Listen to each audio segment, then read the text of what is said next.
Hello, my friends. It's Georgia, and it's Sunday morning. And I just thought I would take a minute and let you enjoy this fire with me. I did a lot of work with fire this week. I'm down in southern Ohio, where my brother has a cottage.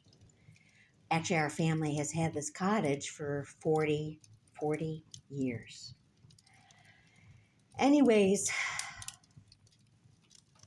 I came down for a while and didn't think I could do. It was 9 days. It was 9 days, which was a lot. Or wait, 8 days, which was a lot for me, especially since it's very isolated down here and I don't always get good telephone reception and things like that. There are some people around, but no, everybody really kind of stays to their own cabin. So it's a lot of time alone. And I love coming down here because I always get a little nervous about all that time alone because it's a lot of time. I have plenty of work to do. It's just when you're in a new space, giving yourself permission to not be caught up in the things that you get caught up in. It's a little awkward to sit with yourself for so long. So it always takes me a day or two to kind of chill out, open a book, and just start to do the things that I know feed my soul, which are light fires, gathering the wood for the fires, um, trimming trees, listening to the water and the boats go by. I mean, it's organic. And more importantly, sitting in a lot of trees. And this year, boy, did I really connect to the birds. I just saw so many new birds. It just felt like I heard them. It's like I heard them for the first time in so many ways.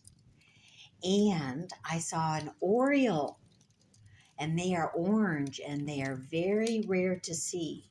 I've only seen them in Ohio, in southern Ohio, matter of fact. I don't know. It's just been a lot of life that I took time to feel and experience.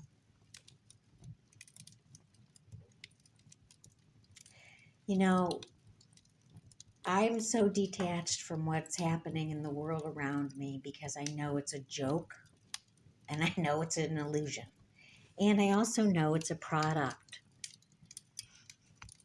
of things that I don't stand for. What I mean is, I'm not all caught up in believing that politics are all that important. They have a place.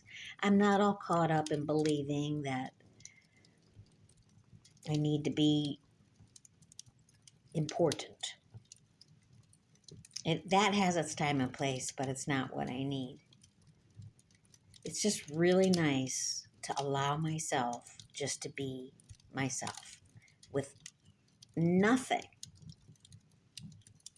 telling me, even my own internal self, what I think I should be.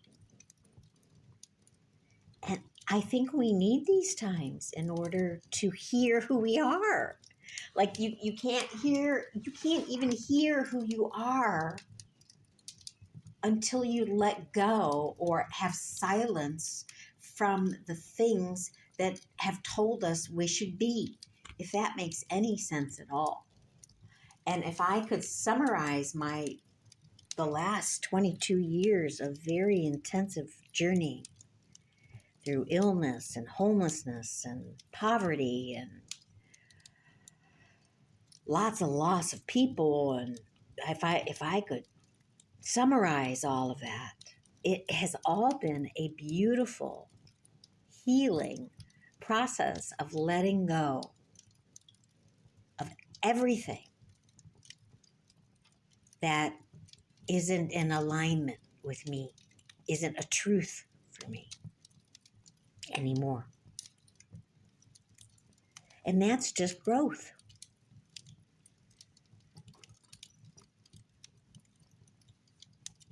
I guess I've just been letting go of my programming. And, you know, I feel really good.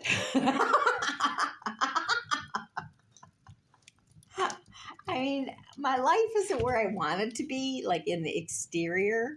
On the other hand, I created it, so maybe I need these experiences, for me to learn what I needed to learn. But I feel really good. I feel really good. And I realized yesterday that I feel really proud of myself because not only did I survive a major illness, but I never stopped.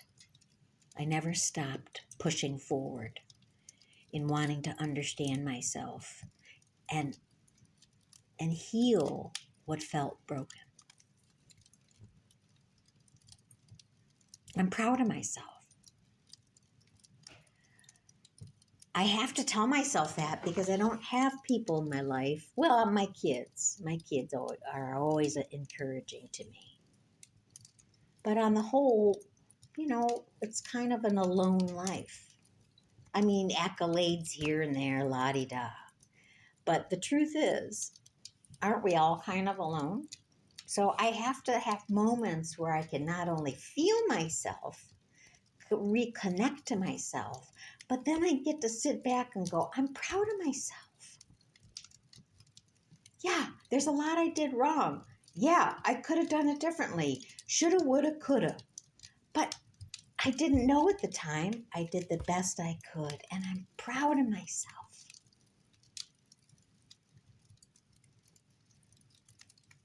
That's just on the stuff that's obvious. And then there's this whole proud of myself for working, doing the inner work of not being controlled by my fears. I'm proud of myself. I'm doing really good with that. It's not that I don't have fear, but man, I'm turning it around. I'm turning it around. Why? Because it's a waste of time. I feel the fear, allow it to have its place, and then choose the next course of action in your mind. Anyways, I just decided to be proud of myself.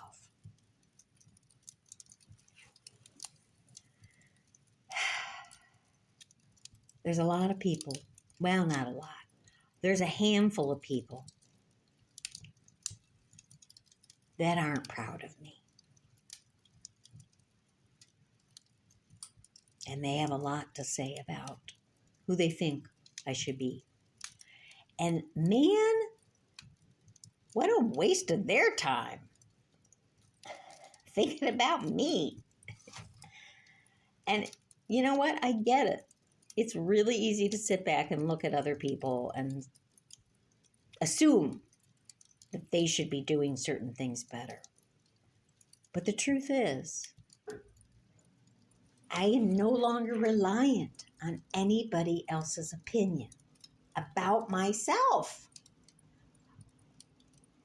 We need to teach people that that's what matters, is the voice of who you think you are. And if you believe what God thinks you are, what the Spirit believes you to be, those voices, if you want to call them voices or presence, that presence in your life, for me, that is showing me that I'm just learning, not perfect. You know, that that internal, intuitive voice, the voice that you hear possibly when you pray, or the comfort that you feel, all of those things, those are achievements. Those are the true ways of living your life with good feedback. That's where the feedback should start.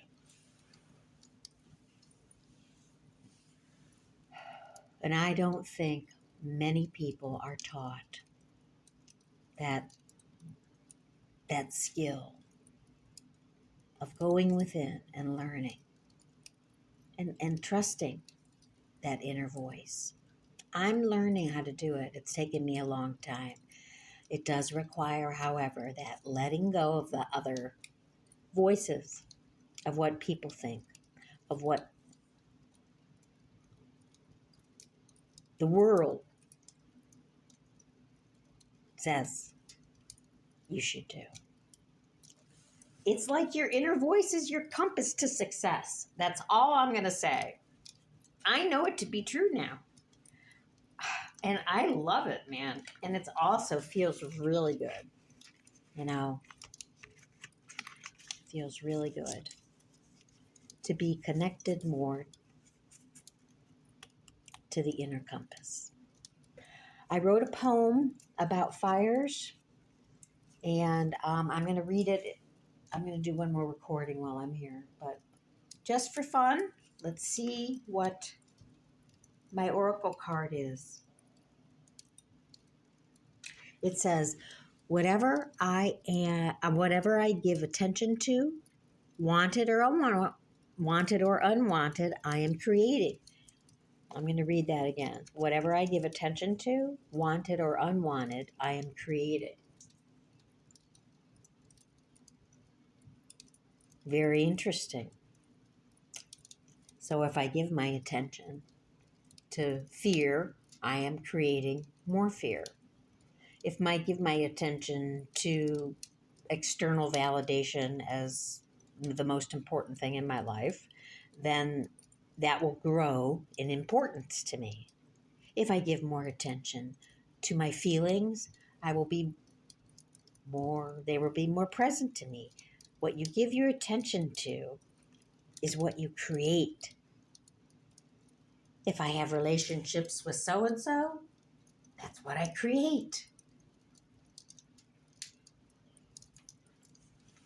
On the back, the card reads, you were born with a magnificent guidance system.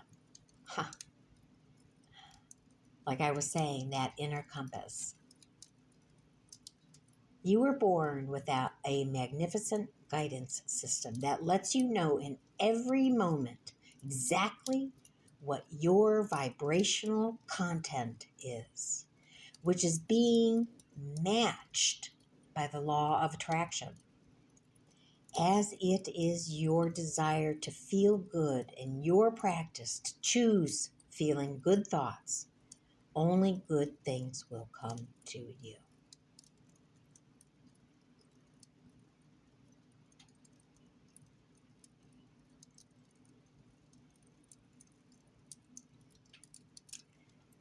Well, and the other thing I want to say about this is when you practice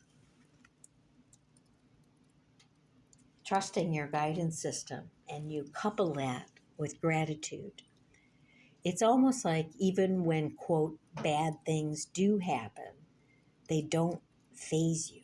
It's very interesting. It's like when you choose to react differently. And then like I said, I've been just doing this thankfulness thing continuously. And it's almost like you erase it. You erase the emotional content of a bad event. It's very interesting. It doesn't mean things aren't reality. It's just the emotional content to a bad event. And that allows you to have more clarity, right? when we aren't triggered. So, what we give our attention to.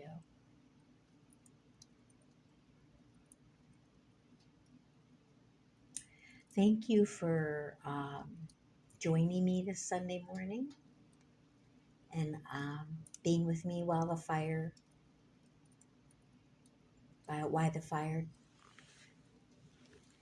dies down.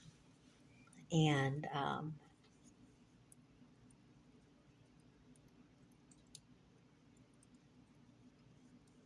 I'm sending you all lots of love and